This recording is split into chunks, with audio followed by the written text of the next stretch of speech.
회계사와 세계사를 엮어서 스토리를 만들어내는 여건회계, 역사에서 건진에게 시작하겠습니다. 남영호입니다. 제9편 회계부정으로 시작한 21세기, 그 중에 7화 IFRS 회계가 어려워지다. IFRS가 워낙 중요해서 에피소드 하나를 더 집어넣습니다. IFRS 특징을 정리하면 이렇게 네 가지인데요. 지난번에 공정가치 평가는 했고요. 원칙 중심, 재무제표 명칭 변경, 그리고 연결재무제의 일부분은 이번 화에서 하겠습니다. 재무제표 명칭 변경, 대차대조표가 뭘로 바뀌었어요? 연결 재무상태표로 바뀌었습니다. 손익계산서는요. 연결 포괄 손익계산서로 바뀌었습니다. 다른 거는 다 똑같습니다만, 그러면 BS, 즉 대차대조표가 왜 바뀌었는가 보면요. 옛날에는 대차대조표 또는 BS, 밸런스시트이라고 그랬습니다. 대차란 개념이 차변대변이 균형이다, 이런 개념이 시대에 동떨어진다 해갖고 나온 게 재무상태표입니다. Statement of Financial Position, 즉 기업의 경제적 상태를 보여주는 게 목표다. 기업의 경제적 상태가 뭐예요? 자산의 구성, 부채의 위험, 자본의 구조를 보여주겠다. 그래서 나온 게 재무상태표입니다. 재무상태표, 이렇게 되죠. 포괄 손익계산서에서도 포괄이라는 단어가 들어갔는데요. 즉 총 포괄 손익이 제일 밑바닥에 있는 게 됐습니다. 그 전에 당기순이익이 제일 밑바닥이었는데 여기다 뭘 더하냐? 기타 포괄 손익을 더했습니다. 기타 포괄 손익이라는 게 뭐냐면요. 지난번에 얘기했듯이 공정가치 평가, 즉 시가주의로 하는 바람에 생긴 이익 또는 손실입니다. 이거는 아직 미실현이죠. 평가만 그렇게 된 거니까. 예를 들면 이런 게 있습니다. 금융자산 평가손익, 유형자산 재평가, 이익, 잉여금, 이런 게 있습니다. 삼성전자 사업보고서를 보면요. 이렇게 연결 재무제표라는 게 있고, 여기에 재무제표 이렇게 써 있죠. 여기 이제 손익계산서 되는데 이제 분리됐네요. 포괄 손익계산서가 따로 있네요. 연결 재무제표가 주재무제표로 바뀌었습니다. 이게 뜻이 뭐냐? 이게 좀 어려운 거라서요. 나중에 또 설명하겠습니다만, 기본 철학이 지배하면 같은 회사를 본다. 즉 법적으로 다른 회사라도 경제적으로 지배하면 뜻이 뭐냐면요. 지분 50% 이상을 보유하면 종속기업이 되고요. 종속기업이 된다면 이걸 다 합쳐서 재무제표를 만들어라. 그래서 이렇게 만든 재무제표를 연결 재무제표라고 합니다. 여기 표현 뜻이요. 삼성전자의 사업보고서에 보면 연결돼서는 종속회사 현황해갖고 158개를, 즉 상장회사 하나, 비상장회사 157개를 합쳐서 연결 재무제표를 만들었다, 이런 얘기입니다. 요에 대긴 다음 편에서 자세히 또 얘기하겠습니다. 그래서 삼성전자 사업보고서를 보면 이렇게 연결 재무제표 있고요. 재무제표가 있는데 이걸 흔히 개별 재무제표라고 합니다. 회계기준이 어떻게 변천했느냐를 보면요. 1963년에 최초로 회계기준이라는 걸 만들었습니다. 엉성했어요. 그 다음에 1981년에 정식으로 기업회계기준이라는 걸 만들었습니다. 지금은 뭐라고 부르냐면요. 종전기업회계기준이라고 지금은 부릅니다. 왜? 2011년에 국제회계기준을 도입하면서 회계기준을 바꿨습니다. 2011년 이전에는 기업회계기준이라고 그래갖고 규모와 상관없이 모든 기업이 썼습니다. 미국의 US 갭을 토대로 해서 우리 현실에 맞게 변형해서 사용했습니다. 실무적으로는 K-갭이라고 했습니다. 그러다가 2011년 IFRS, International Financial Reporting Standard를 도입했습니다. 국제회계 기준이죠.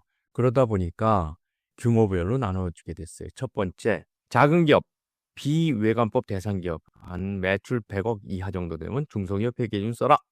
근데 외관법 대상인데 아직 상장을 안 했으면 일반 기업 회계기준 써라.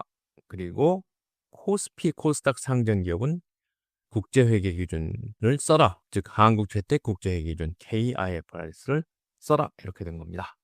기업 규모별 적용 회계기준은 이렇게 됩니다. 국제회계기준은요. 이렇게 상장 기업이 쓰는 거고요. 일반 기업 회계기준은 외감 대상이던 비상장, 그리고 중소기업 회계기준은 비상장에서 또 비외감 대상, 좀 작은 기업이겠죠.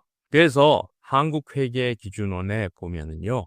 이렇게 일반 기업 회계기준, 중소기업 회계기준이 있고요. 또 하나가 있는데 뭐가 있냐면 종전기업 회계기준이 있습니다. 이거는 쓰진 않는 건데 그냥 기록으로 남겨놓은 겁니다.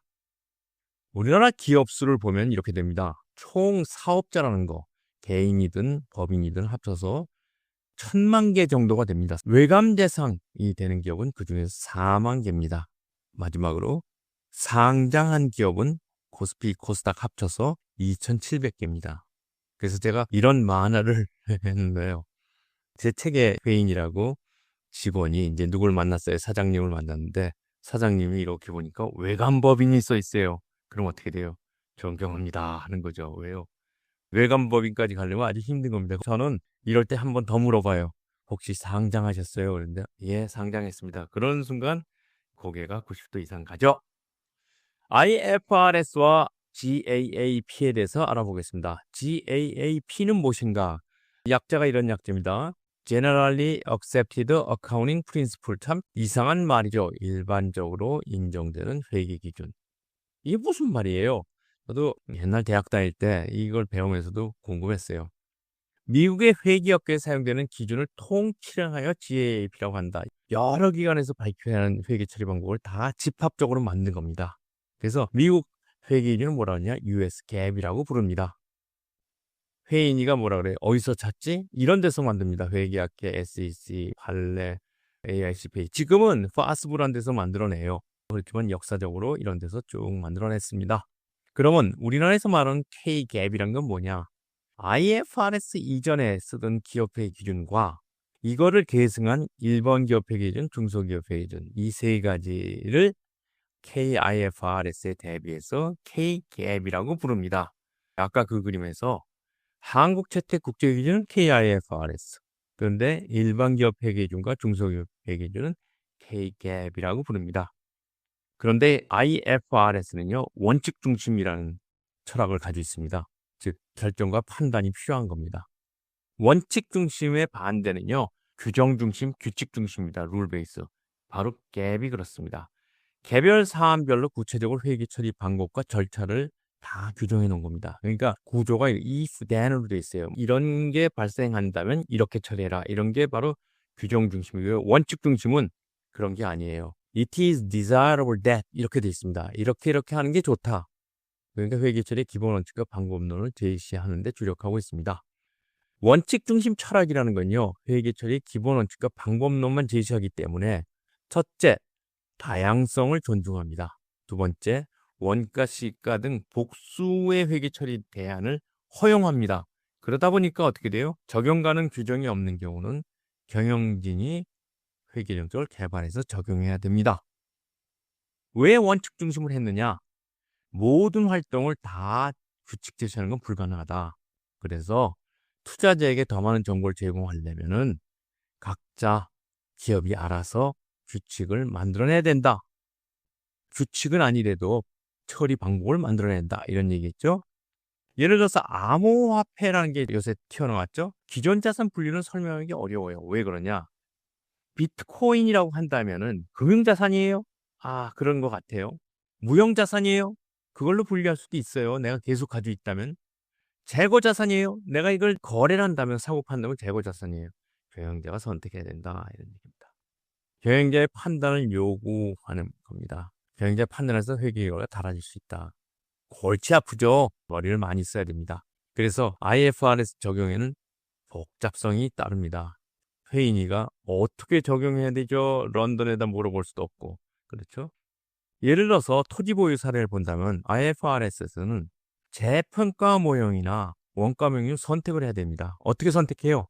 기업 내에서 판단해야 됩니다. 시장 가격이 어떻게 되느냐, 재무구조의 영향은 어떠냐, 투자자의 정보가 어떤 걸 할 때 더 좋은가. 예를 들어서 토지 가격이 그렇게 많이 변하지 않는 그런 땅이라면은 당연히 원가 모형해야죠. 재평가에서 조금 하는 시가로 하면 안 되죠.